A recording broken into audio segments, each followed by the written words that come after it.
ভেবেছিল যে খোঁজ করে দেখা দরকার যে ইমারত আইনে ইমারত নির্মাণের কি কি বিধি আছে। যদি ওই আইন অনুযায়ী রানা প্লাজার মালিক ওটা নির্মাণ করে না থাকেন, তাহলে ওটার জন্য কে দেয়? ওটা কি রানা প্লাজার মালিক দায়ী, নাকি ইমারত আইন যাদের তত্ত্বাবধানে আছে তারা দেয়? ইন্সপেক্টর কমিটি কি করেছিল? সে এটা বন্ধ করে নেই কেন?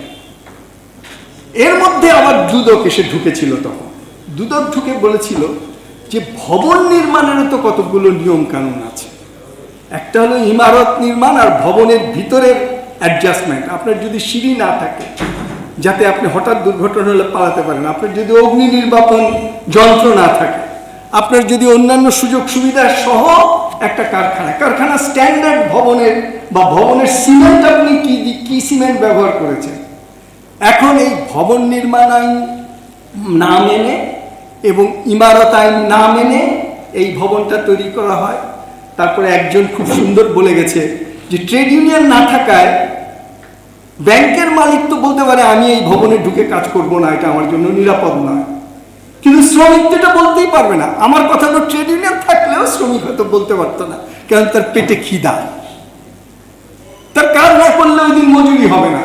সুতরাং ট্রেড ইউনিয়ন না করলেও সে বলতো যাই ভাই, ট্রেড ইউনিয়ন করে আমার কি হবে, আমার তো এখন কাজ করে আমার মজুরি আনতে হবে, আমার একটু ঝুঁকি, আমি তো নিশ্চিত না যে আজকেই এই ভবনটা ধসে পড়বে। আর মালিকও খুব কেয়ারফুলি ক্যালকুলেট করে দেখতে পারে যে বছরে কয়টা দুর্ঘটনা হয়, তাতে কয়টা লোক মারা যায়, তার জন্য কত টাকা আমার ক্ষতি দিতে হয়, আর কত টাকা আমি ইন্স্যুরেন্স বাবদ পাই, এবং কত টাকা আমার লাভ হয়। নেট যদি লাভ হয় তাহলে এই ঝুঁকি নিতে আমার অসুবিধা কি? সভ্য দুনিয়ায় কিন্তু সেভাবেই হিসাব হয়, আমরা টের পাই না। সেখানে কিন্তু ক্যাপিটালিস্টরা এইভাবেই কাজ করে, এবং সেই জন্য ওখানে কিন্তু আমরা দেখি যে হ্যাঁ, আরে বাবা, ওরা 48 লক্ষ টাকা ক্ষতিপূরণ দিয়েছে, কিন্তু ওদের মোট মুনাফার হিসাবে ওটা ওই ক্ষতিপূরণটা হিসাবের মধ্যে আছে।